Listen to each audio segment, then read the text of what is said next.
El libro de Urantia. Documento 1. El Padre Universal.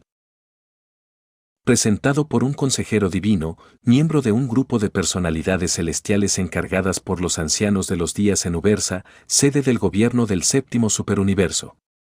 De supervisar aquellas porciones de esta revelación inminente que tienen que ver con los asuntos allende los límites del universo local de Nevadon. He sido comisionado para patrocinar aquellos documentos que describen la naturaleza y atributos de Dios, porque represento la fuente de información más elevada de que se dispone para tal fin en cualquier mundo habitado. He servido como consejero divino en todos los 7 superuniversos y he residido por mucho tiempo en el centro paradisiaco de todas las cosas. Muchas veces he disfrutado del placer supremo de una estancia en la presencia personal inmediata del Padre Universal. Describo la realidad y la verdad de la naturaleza y atributos del Padre con indisputable autoridad, yo sé de qué hablo. 5. La personalidad del Padre Universal. No permitáis que la magnitud de Dios, su infinitud, obscurezca ni eclipse su personalidad. Aquel que concibió el oído, ¿no oirá? Aquel que formó el ojo, ¿no verá? El Padre Universal es la cumbre de la personalidad divina, Él es el origen y el destino de la personalidad a través de toda la creación. Dios es infinito y personal, es una personalidad infinita. El Padre es verdaderamente una personalidad, a pesar de que la infinitud de su persona le coloca por siempre fuera del alcance de la plena comprensión de los seres materiales y finitos. Dios es mucho más que una personalidad, tal como la mente humana entiende la personalidad. Él es incluso mucho más que cualquier concepto posible de una superpersonalidad. Pero es totalmente fútil discutir estos conceptos incomprensibles de la personalidad divina con las mentes de las criaturas materiales cuyo máximo concepto de la realidad del ser consiste en la idea e ideal de la personalidad. El concepto más elevado posible del Creador universal a que tiene acceso la criatura material está contenido dentro de los ideales espirituales de la idea exaltada de la personalidad divina. Por tanto, aunque vosotros podáis saber que Dios debe ser mucho más que el concepto humano de la personalidad, igualmente conocéis bien que el Padre Universal no puede de ningún modo ser nada menos que una personalidad eterna, infinita, verdadera, buena y bella. Dios no se oculta de ninguna de sus criaturas. Es inaccesible para tantas órdenes de seres solo porque mora en una luz a la que ninguna criatura material puede acercarse. La inmensidad y la grandiosidad de la personalidad divina está más allá del alcance de la mente no perfeccionada de los mortales evolucionarios. Él mide las aguas con el hueco de su mano, mide un universo con la palma de su mano. Él es quien está sentado sobre el círculo de la tierra, quien extiende los cielos como una cortina y los despliega como un universo para morar. Levantad en alto vuestros ojos, y mirad quién creó estas cosas, quien cuenta sus mundos y a todos llama por sus nombres, y así pues es verdad que las cosas invisibles de Dios son parcialmente entendidas por medio de las cosas hechas. Hoy día, y tal como vosotros sois, debéis discernir al Hacedor invisible a través de su múltiple y diversa creación, así como a través de la revelación y ministración de sus hijos y sus numerosos subordinados. Aunque los mortales materiales no puedan ver la persona de Dios, deben regocijarse en la seguridad de que es una persona. Por la fe aceptar la verdad que describe que el Padre Universal tanto amó al mundo que proporcionó a sus humildes habitantes la posibilidad de la eterna progresión espiritual, que Él se agrada de sus hijos.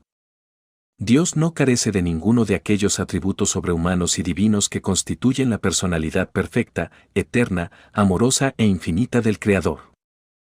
En las creaciones locales, a excepción del personal de los superuniversos, Dios no tiene manifestaciones personales o residenciales aparte de los hijos creadores paradisiacos, que son los padres de los mundos habitados y los soberanos de los universos locales. Si la fe de la criatura fuera perfecta, seguramente sabría que cuando hubiera visto a un hijo creador, hubiera visto al Padre Universal. Al buscar al Padre, no pediría ni esperaría ver sino al Hijo. El hombre mortal simplemente no puede ver a Dios hasta lograr una transformación espiritual completada y alcanzar realmente el paraíso. Las naturalezas de los hijos creadores paradisiacos no abarcan todas las potencialidades incalificadas de la absolutez universal de la naturaleza infinita de la primera gran fuente y centro. Pero el Padre Universal está de todas maneras divinamente presente en los hijos creadores. El Padre y sus hijos son uno.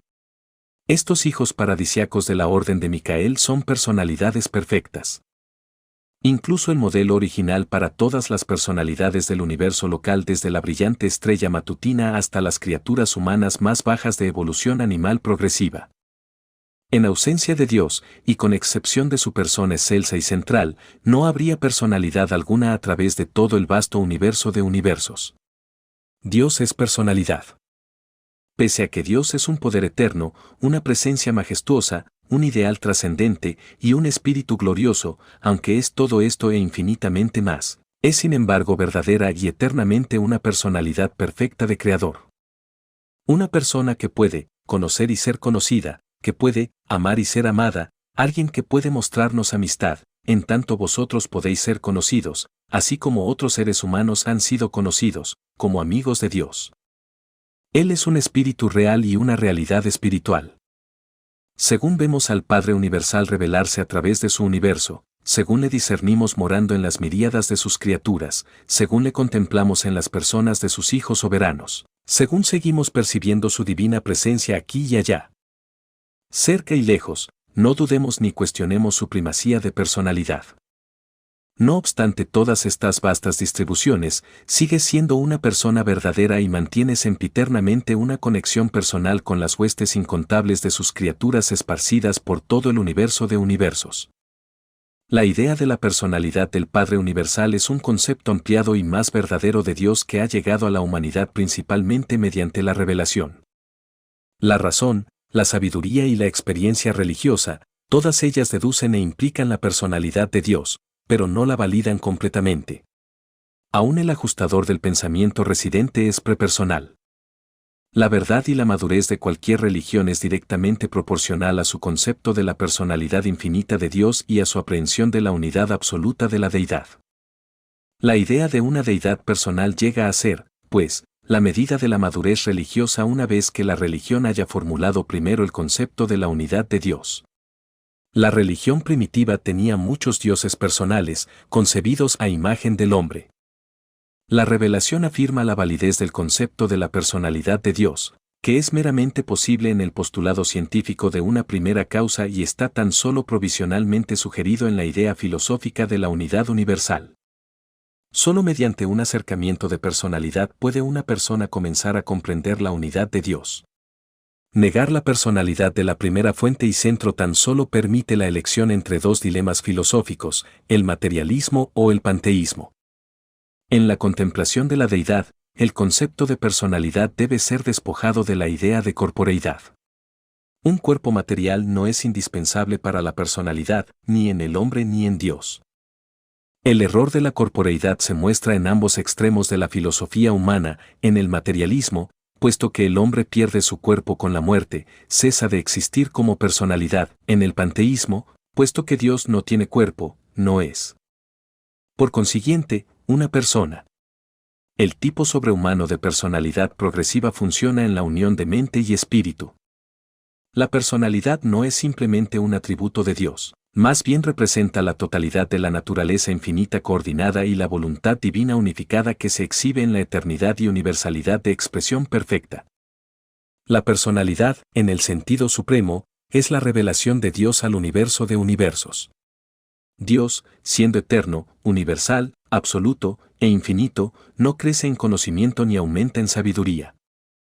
Dios no adquiere experiencia, tal como podría conjeturar o entender el hombre finito, pero disfruta, dentro de los dominios de su propia personalidad eterna. De esas continuas expansiones de autorrealización que son en cierto modo comparables y análogas a la adquisición de nueva experiencia por parte de las criaturas finitas de los mundos evolucionarios. La perfección absoluta del Dios infinito le haría sufrir las tremendas limitaciones de la finalidad no cualificada de la perfectitud si no fuera un hecho que el Padre Universal participa directamente en el esfuerzo de la personalidad de toda alma imperfecta en el vasto universo que busca, con ayuda divina, ascender a los mundos espiritualmente perfectos en lo alto. Esta experiencia progresiva de todo ser del espíritu y de cada criatura mortal a través del universo de universos es parte de la conciencia, sempiternamente expansiva, de la deidad del Padre. que pertenece al interminable círculo divino de autorrealización sin fin. Es literalmente verdadero, en todas vuestras aflicciones Él se aflige. En todos vuestros triunfos Él triunfa en vosotros y con vosotros. Su espíritu divino prepersonal es una parte real de vosotros. La isla del paraíso responde a todas las metamorfosis físicas del universo de universos. El Hijo Eterno incluye todos los impulsos espirituales de toda la creación. El actor conjunto abarca toda expresión de la mente del cosmos en expansión. El Padre Universal se da cuenta en la plenitud de la conciencia divina de toda la experiencia individual de las luchas progresivas de las mentes en expansión y los espíritus ascendentes de toda entidad. Ser y personalidad de toda la creación evolucionaría del tiempo y el espacio. Y todo esto es literalmente verdad, porque en él todos vivimos y nos movemos y tenemos nuestro ser. Documento 53. La rebelión de Lucifer. Presentado por Manovan det Melquisedec, anteriormente vinculado a los síndicos de Urantia. 5. La naturaleza del conflicto. Cuando estalló la rebelión de Satania, Micael se aconsejó con su hermano paradisiaco, Emanuel. Después de esta conferencia pretórica, Micael anunció que seguiría la misma política que había caracterizado su trato en levantamientos similares en el pasado, o sea, una actitud de no interferencia. En el momento de esta rebelión y de las dos que la precedieron no existía una autoridad soberana absoluta y personal en el universo de Nevadon. Micael gobernaba por derecho divino, como vicegerente del Padre Universal, pero aún no por su propio derecho personal. No había completado su carrera de autootorgamiento, aún no se le había otorgado de todo el poder en el cielo y en la tierra. Desde el momento en que estalló la rebelión hasta el día de su coronación como soberano gobernante de Nevadon, Micael no interfirió jamás con las fuerzas rebeldes de Lucifer. Se les permitió a éstas seguir un curso libre por casi 200.000 años del tiempo urantiano. Cristo Micael tiene ahora amplio poder y autoridad para tratar pronta y aún sumariamente tales estallidos de deslealtad, pero no creemos que esta autoridad soberana le conduzca a actuar en forma diferente si se produce otro levantamiento semejante. Puesto que Micael eligió mantenerse al margen de la actividad de guerra de la rebelión de Lucifer, Gabriel convocó su séquito personal en Edentia y, por consejo de los Altísimos, eligió asumir el mando de las huestes leales de Satania. Micael permaneció en Salvington mientras que Gabriel prosiguió a Jerusalén, y estableciéndose en la esfera dedicada al Padre, el mismo Padre Universal cuya personalidad Lucifer y Satanás ponían en duda. En la presencia de las huestes reunidas de las personalidades leales, izó la bandera de Micael, el emblema material del gobierno trinitario de toda la creación, los 3 círculos concéntricos azules sobre un fondo blanco. El emblema de Lucifer era una bandera blanca con un círculo rojo, en el centro del cual aparecía un sólido círculo negro. Había guerra en los cielos, el comandante de Micael y sus ángeles lucharon contra el dragón, Lucifer, Satanás y los príncipes apóstatas, y el dragón y sus ángeles rebeldes lucharon pero no prevalecieron.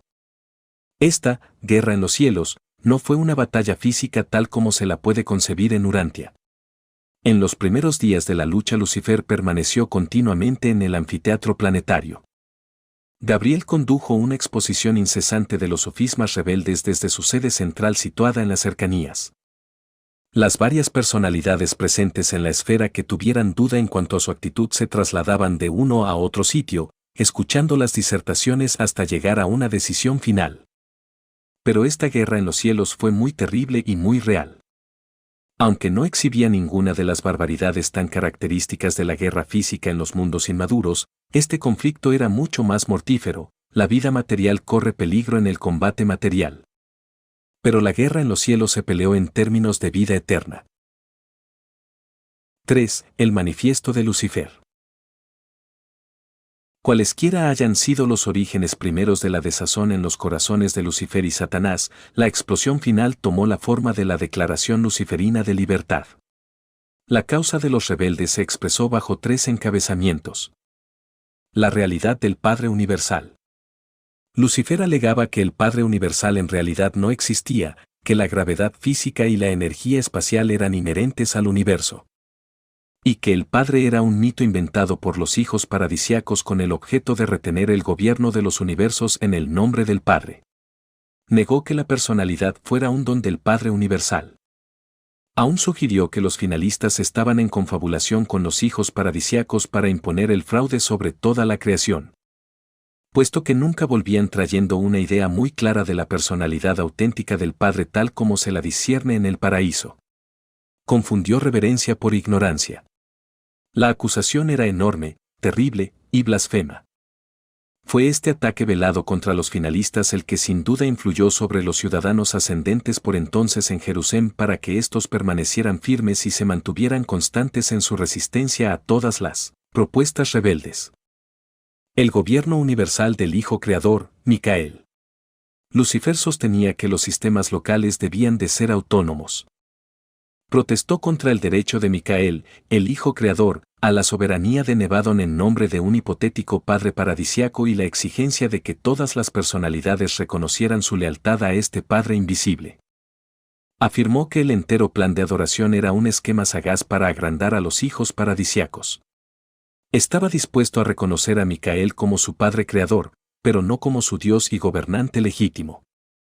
Atacó con gran amargura el derecho de los ancianos de los días, potentados extranjeros, de interferir en los asuntos de los sistemas y universos locales. Denunció a estos gobernantes como tiranos y usurpadores. Exhortó a sus seguidores a que creyeran que ninguno de estos gobernantes podía hacer nada para interferir en la operación de la autonomía completa si los hombres y los ángeles tenían el valor de afirmarse a sí mismos y reclamar atrevidamente sus derechos. Sostenía que se podía impedir a los ejecutores de los ancianos de los días actuar en los sistemas locales si los seres nativos se atrevían a afirmar su propia independencia. Mantenía que la inmortalidad era inherente en las personalidades del sistema, que la resurrección era natural y automática. Y que todos los seres vivirían eternamente salvo cuando se lo impidiesen acciones arbitrarias e injustas de los ejecutantes de los ancianos de los días. El ataque contra el plan universal de capacitación de los mortales ascendentes. Lucifer sostenía que se gastaba demasiado tiempo y energía en el esquema de capacitar en forma tan completa a los mortales ascendentes sobre los principios de la administración del universo, principios que según él eran poco éticos pero irracionales. Protestó contra el programa que duraba una entera edad de preparación de los mortales del espacio para un destino desconocido y señaló la presencia del cuerpo de los finalistas en Jerusalén como prueba de que estos mortales habían pasado edades preparándose para un destino de pura ficción. Burlonamente señaló que los finalistas habían encontrado un destino no más glorioso que el de volver a las humildes esferas similares a las de su propio origen.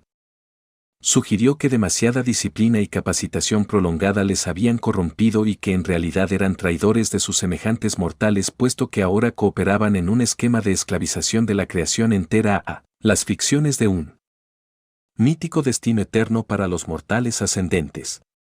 Advocó que los ascendenteros debían disfrutar de la libertad de autodeterminación individual. Desafió y condenó el entero plan de ascensión mortal tal como estaba patrocinado por los hijos de Dios paradisiacos y apoyado por el Espíritu Infinito. Y fue con una declaración de libertad de este tipo que Lucifer lanzó su orgía de oscuridad y muerte. Documento 1. El Padre Universal.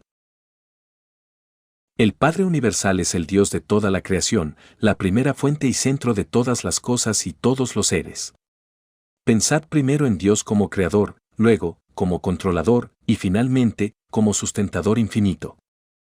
La verdad sobre el Padre Universal había comenzado a alborear sobre la humanidad cuando el profeta dijo, «Tú solo eres Dios, no hay nadie sino tú. Tú hiciste el cielo y el cielo de los cielos, con todo su ejército, tú los preservas y los controlas». Por los hijos de Dios fueron hechos los universos. El Creador se cubre de luz como de vestidura y extiende los cielos como una cortina. Solo el concepto del Padre Universal, un solo Dios en lugar de muchos dioses, permitió al hombre mortal comprender al Padre como Creador divino y controlador infinito.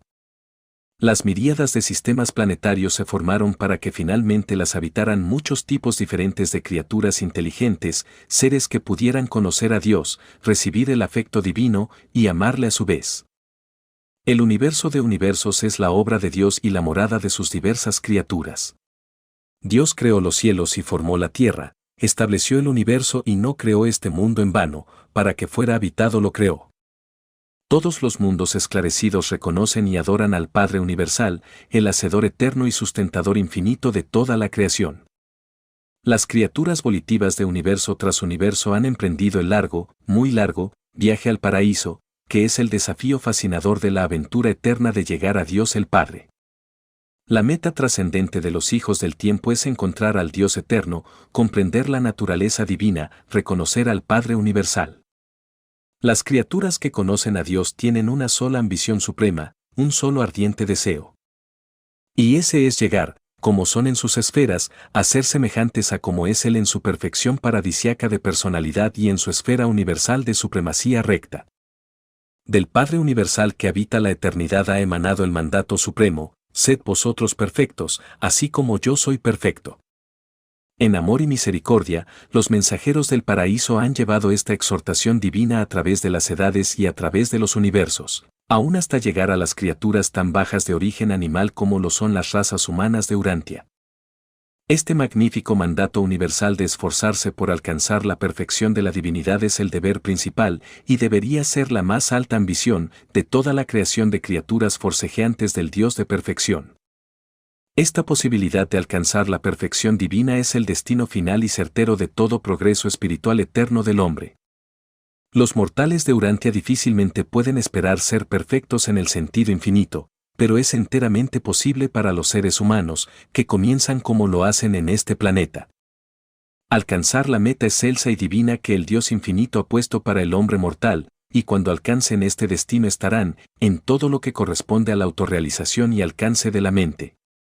Tan pletóricos en su esfera de perfección divina como Dios mismo lo está en su esfera de infinidad y eternidad. Puede que tal perfección no sea universal en el sentido material, ni ilimitada en comprensión intelectual, ni final en experiencia espiritual, pero es final y completa en todos los aspectos finitos de divinidad de voluntad. Perfección de motivación de personalidad y conciencia de Dios. Este es el verdadero significado de ese mandato divino: sed perfectos, así como yo soy perfecto. Que insta constantemente al hombre mortal hacia adelante y le atrae hacia adentro en esa larga y fascinadora lucha por alcanzar niveles cada vez más elevados de valores espirituales y auténticos significados de universo. Esta sublime búsqueda del Dios de los universos es la aventura suprema de los habitantes de todos los mundos del tiempo y el espacio.